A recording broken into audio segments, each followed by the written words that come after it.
So to talk about how that contrasts to cryptocurrencies out there that people are more familiar with, like Bitcoin, et cetera. And sure. Yeah, what you just said. So the rest of the space obviously is a completely speculative space.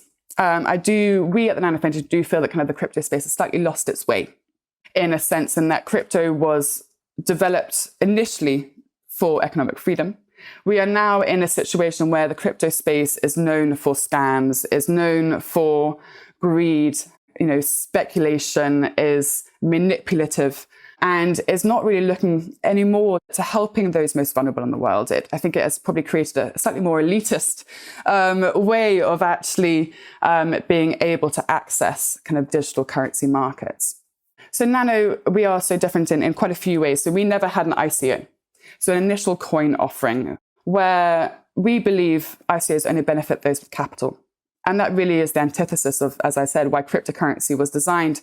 So how we distributed Nano, and actually an ICO is obviously a way of distributing cryptocurrency, is that we created a faucet and that was an online website, and everyone could jump online, Google captures.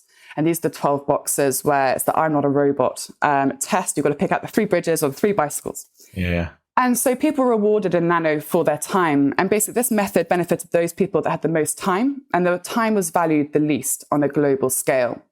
And so that really meant that we could get Nano into the hands of those most vulnerable, those in emerging economies, and people were earning more through using this faucet than their daily wage, allowing Nano to have utility at its forefront. I think the crypto space currently is 99% of it are solutions looking for a problem. And we truly, truly believe, and we've always been very set from the absolute start, that we are fixing a real world problem. And that is 1.7 billion people not having access to banking infrastructure.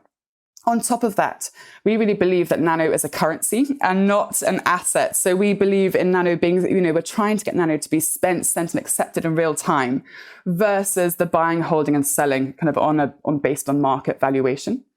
And then I think the final huge difference between us and the rest of the space, which, is what you'll see all over the media right now, which is the energy consumption of the cryptocurrency space and the portrayal that it's necessary to use such energy to have digital money. And we really believe that digital money should not cost the earth. Yeah, for sure. So for instance, to put it into kind of perspective, when it comes to energy consumption, one Bitcoin transaction equals 3,000 miles of electric driving.